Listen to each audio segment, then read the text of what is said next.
In this video, we're going to be answering the question, should you get an MBA?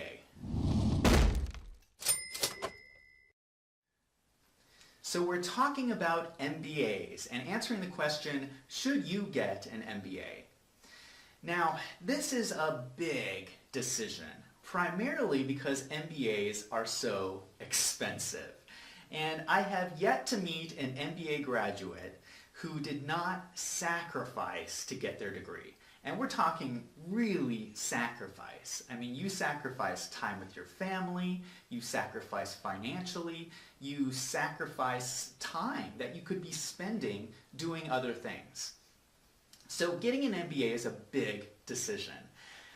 So when you start looking into the value proposition for MBA, it's a really interesting question. What value do MBAs really bring to an organization? That's a really interesting question. And when you understand that question, it goes a long way to helping you understand whether an MBA is right for you. So let's look at that question. Why should a company hire an MBA? You know, MBAs are very expensive for companies, so why should they hire one? Now, you get a lot of different answers when you ask this question. Some of the answers I've heard are, MBAs are hard workers. You know you're going to get a hard worker with an MBA, and so companies should hire a lot of MBAs and have a lot of hard workers.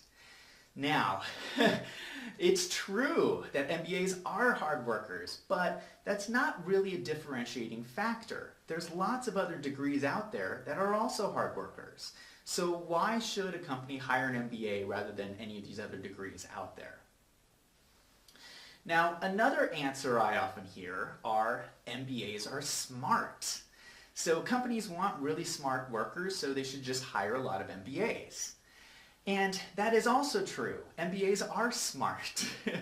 But that's also not really a differentiating factor because there's lots of other degrees out there that are also smart.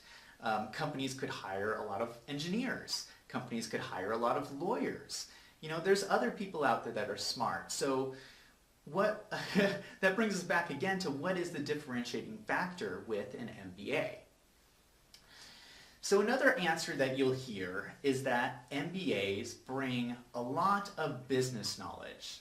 They have this broad base of business knowledge in accounting and marketing and supply chain and strategy and all of this great business information that they're going to bring to the organization. Now, that's also true. All these things are true. MBAs are hard workers, they're smart, and they have a lot of business knowledge.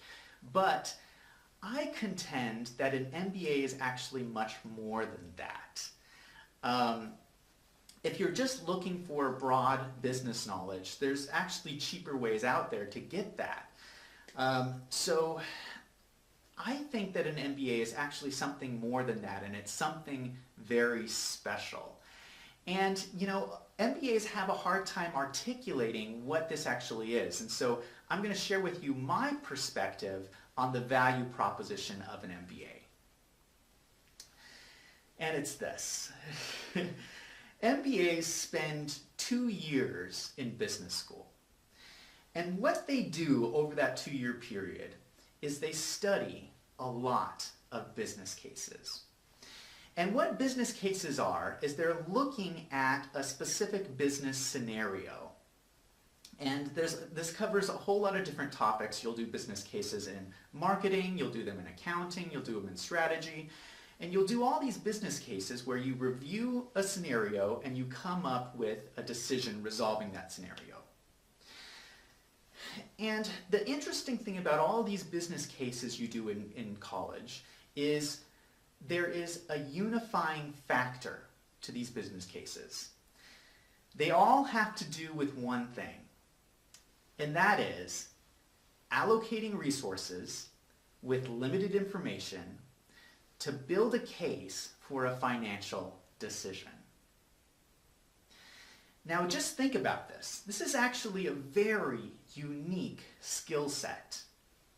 You have limited information, so you don't necessarily know what's the right or wrong answer here. you have limited information and you have to make a decision. Now this is something you come across in business all the time. You may not know the right or wrong decision to make, but you still have to make the decision. And so this is what you're practicing in an MBA program. Now, this is different than what they teach in other degrees. This is different than what they teach in engineering school. This is different than what they teach in law school.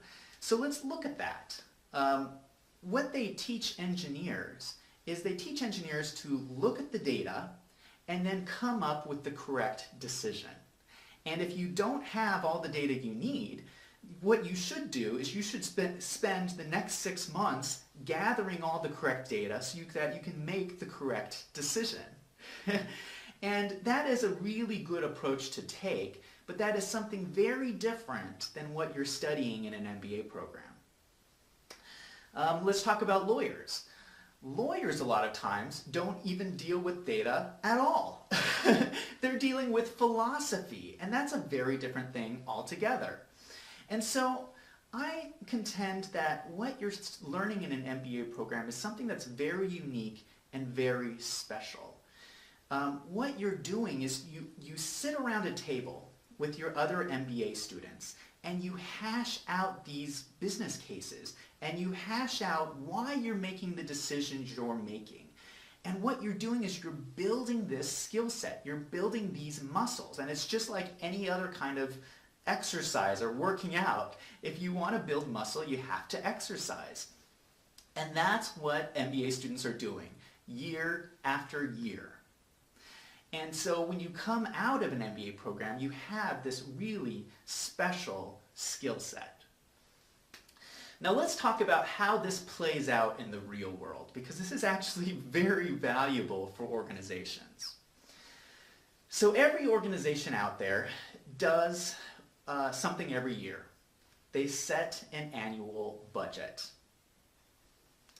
And so let's take a hypothetical organization. Let's say an organization is looking at their annual budget and they're looking at the year to come, and let's say they have 5 potential projects.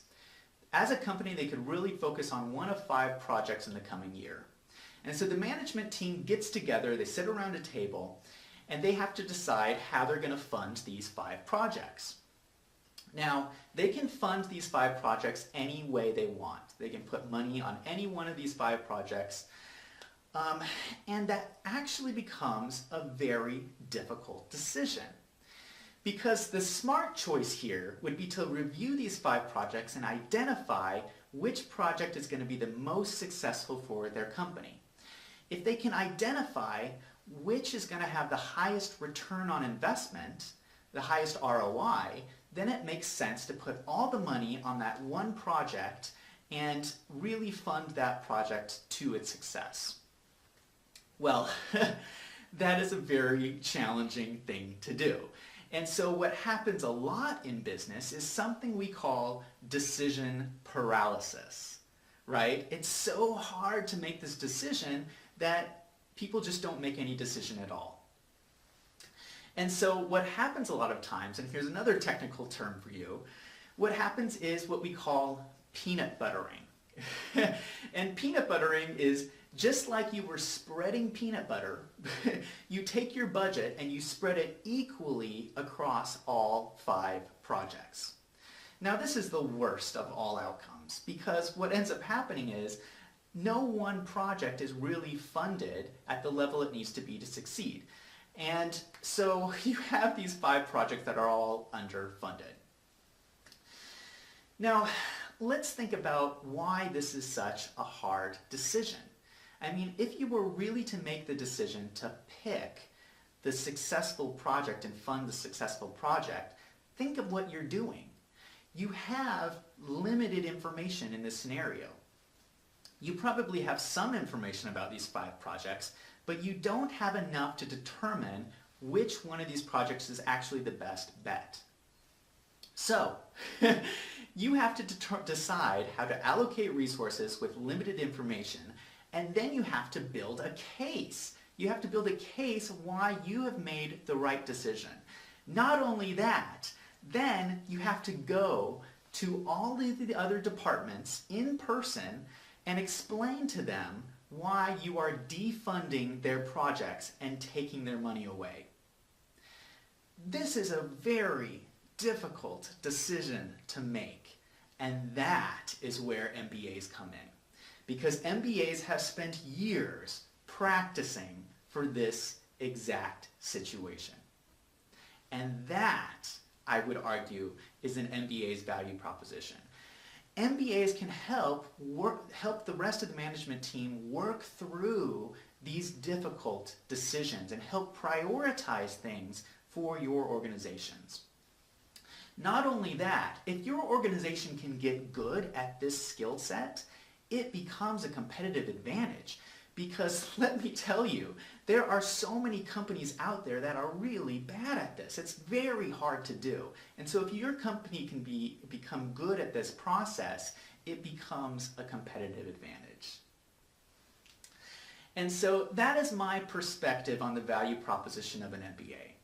It is allocating resources with limited information to build a case for a financial decision. Now, the question for you is to look at your company and look at your position and to think about whether this skill set would add value to your organization. And if the answer is yes, then getting an MBA might create value for your career.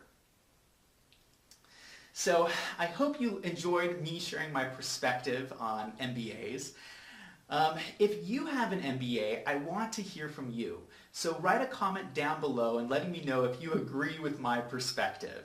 And if you disagree, that's okay. Let me know that too. Write a comment down below. And if you like this video, please click on the subscribe button down below. I release a new video every week on accounting and corporate finance advice to get their degree. And we're talking really sacrifice. I mean, you sacrifice time with your family, you sacrifice financially, you sacrifice time that you could be spending doing other things to an organization. That's a really interesting question. And when you understand that question, it goes a long way to helping you understand whether an MBA is right for you. So getting an MBA is a big decision. So when you start looking into the value proposition for MBA, it's a really interesting question. What value do MBAs really bring? In this video, we're going to be answering the question, should you get an MBA? So we're talking about MBAs and answering the question, should you get an MBA? Now, this is a big decision, primarily because MBAs are so expensive. And I have yet to meet an MBA graduate who did not sacrifice